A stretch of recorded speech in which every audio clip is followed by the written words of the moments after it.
Salut chers élèves, comment allez-vous?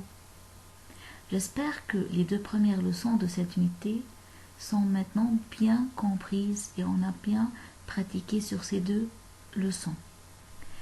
Et puisque les deux premières leçons étaient un peu compliquées, il y avait beaucoup de calculs difficiles, on a besoin d'une leçon facile pour avoir un peu de repos. D'accord? Alors aujourd'hui, on va commencer par la troisième leçon de cette unité qui est la variation directe et la variation indirecte ou bien inverse. Commençons par la variation directe. On dit y est proportionnel à x et le symbole de la proportionnalité c'est voilà, y proportionnel à x. Ça veut dire quoi proportionnel à x? C'est-à-dire si x augmente, y va augmenter avec elle. Et si y augmente, bien sûr, x va augmenter avec elle. Comme des exemples de la vie quotidienne, plus que le nombre de voitures dans la rue augmente, plus que le risque ou bien la pollution de l'air augmente.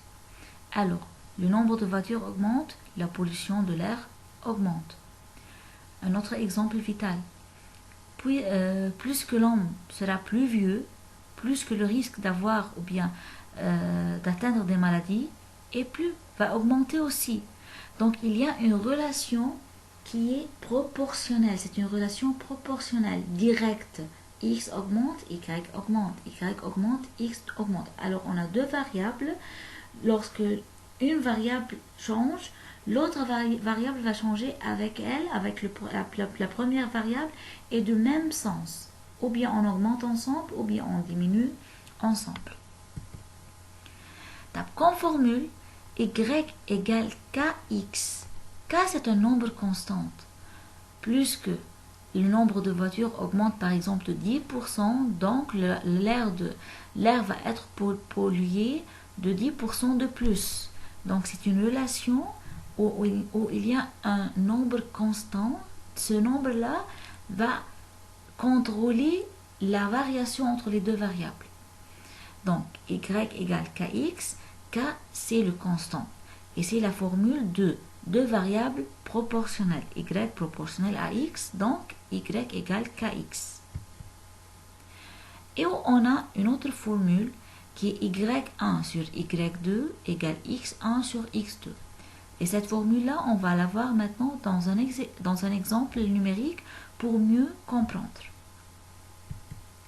Une note, la forme de la droite qui représente cette proportionnalité ou bien cette variation, c'est toujours une droite qui passe par l'origine. Donc la variation directe, c'est une droite qui passe par l'origine. Et on retrouve si x augmente, y augmente avec elle. Donc c'est une variation directe. Bien sûr, si on parle d'une variation indirecte, la droite va être décroissante et non pas croissante. Et si on a une droite croissante qui indique si x augmente, y augmente. Quand x est égal à 1, y est égal à 2. Quand x égale à 2, y égale à 4. Regardons sur la droite, on remarque si x égale 1, y 2, si x égale 2, y était 4, et ainsi de suite. X augmente, y augmente. Voilà un exemple numérique. Si y est proportionnel à x, et y égale 20 pour x égale à 5. Alors, quand x est égal à 5, y était 20. Et c'est une relation proportionnelle. Il a dit premièrement trouver la relation de x et y, puis on va calculer y pour x égale à 14. Premièrement, pour trouver la relation, je dois trouver le constant, le nombre constant, le k. Donc, y proportionnel à x, donc y égale k fois x.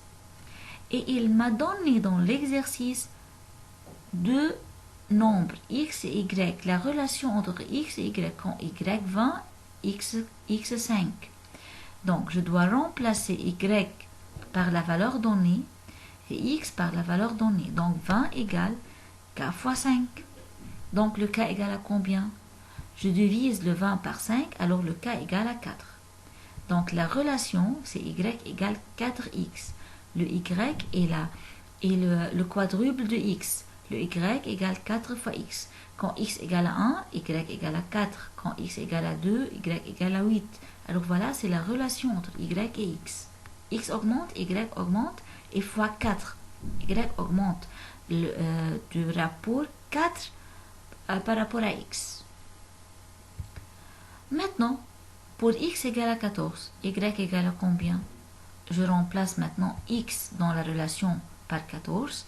Donc y égale 4, le constant, fois 14. Donc y égale à 56. Pour trouver le même résultat, mais par l'autre formule, on a dit on a une autre formule qui est y1 sur y2 égale à x1 sur x2. Ici, le y1, c'est la première valeur donnée, qui est le 20. y2, c'est la valeur à nous de trouver, à nous de calculer. Donc, on sait y1, c'est 20, et on va calculer y2.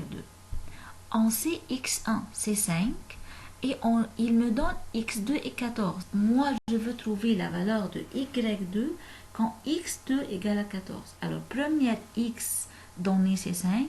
Première y donnée, c'est 20. Deuxième x donnée, c'est 14. Et moi, je veux calculer la deuxième y. Donc, j'écris chaque valeur à sa place. 20 sur y2 égale 5 sur 14. Donc, y2 égale à combien? Je fais le ciseau. 20 fois 14 divisé par 5, j'obtiens 56. Je peux utiliser une parmi les deux méthodes. Les deux méthodes sont justes et les deux méthodes sont acceptables. Mais quand il me trouve la relation, alors j'ai besoin de trouver le constant d'abord. Maintenant, la variation indirecte ou bien inversement proportionnelle. Ici, d'après le titre, c'est indirect, c'est inverse. Donc, quand x augmente, y va diminuer. Et inversement, si y augmente, x va diminuer. Donc, on dit y est inversement proportionnel à x. Donc, y est inversement proportionnel à 1 sur x. Ou bien y est proportionnel à 1 sur x. On a dit que ce symbole indique la proportionnalité. Quand je dis y est inversement proportionnel à x, donc y est proportionnel à 1 sur x, l'inverse de x. L'inverse de x, c'est 1 sur x. Et la formule dans ce cas, c'est y égale k sur x. K toujours, c'est le constant. On peut prendre un autre nom, on peut en prendre une autre lettre, peut-être M, A, n'importe quelle lettre, mais la lettre la plus utilisée, c'est le K. Donc, y égale K sur X, c'est la formule de la variation indirecte. On remarque que si Y est dans le numérateur avant l'égal, X est dans le dénominateur après l'égal. Donc, les deux variables se trouvent dans deux positions différentes. Y dans le numérateur, X dans le dénominateur. C'est le cas où on a inversement proportionnel. Alors que dans la proportionnalité directe, X et Y étaient dans la même position, numérateur-numérateur, ou bien dénominateur-dénominateur, selon le cas. Maintenant, la deuxième formule ici va être Y1 sur Y2 égale X2 sur X1. Donc, on trouve qu'il y a un changement des places. Y1 sur Y2 égale X2 sur X1. Un exemple numérique. Si x2, y2, moins 6xy plus 9 égale à 0. On doit démontrer que y est inversement proportionnel à x. D'accord. Dans ce cas-là, je dois trouver quelle est la relation entre x et y pour indiquer est-ce que cette relation est sous forme de y égale kx ou bien cette relation est sous forme de y égale k sur x. Si la relation obtenue entre x et y était sous la forme de y égale kx, donc on a une relation directe, une proportionnalité directe. Mais si la relation entre x et y, on va la trouver est sous la forme de y égale k sur x, donc c'est la forme, ou bien c'est le cas de la proportionnalité inverse. On va voir. Dans tel exercice, on doit remarquer bien sûr qu'on a x à la puissance 2, y puissance 2, moins 6xy plus 9. Cette forme-là est très proche de la forme du carré parfait. On a x au carré, y au carré au premier terme, et on a 9 qui est le 3 au carré dans le troisième terme. Alors, cette expression commence par un carré et se termine par un carré.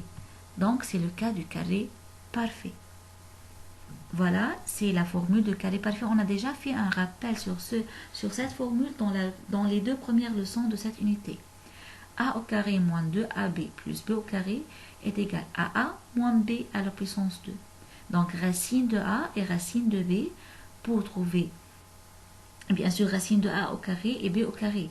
On trouve que a moins b à la puissance 2. Donc, ici, pour trouver la forme factorisée de cette équation, je dois mettre racine carrée sur x au carré, y au carré, et j'obtiens x, y, et je dois mettre la racine sur 9 pour obtenir 3. Voilà, c'est x, y, moins 3, le tout à la puissance 2. Maintenant, en faisant racine et racine sur les parenthèses et racine sur les zéros, racine avant l'égal et racine après l'égal, on obtient que x moins y, x fois y, moins 3 égale à 0. Je calcule. Je prends le 3 à l'autre côté, sera plus, donc x, y égale à 3.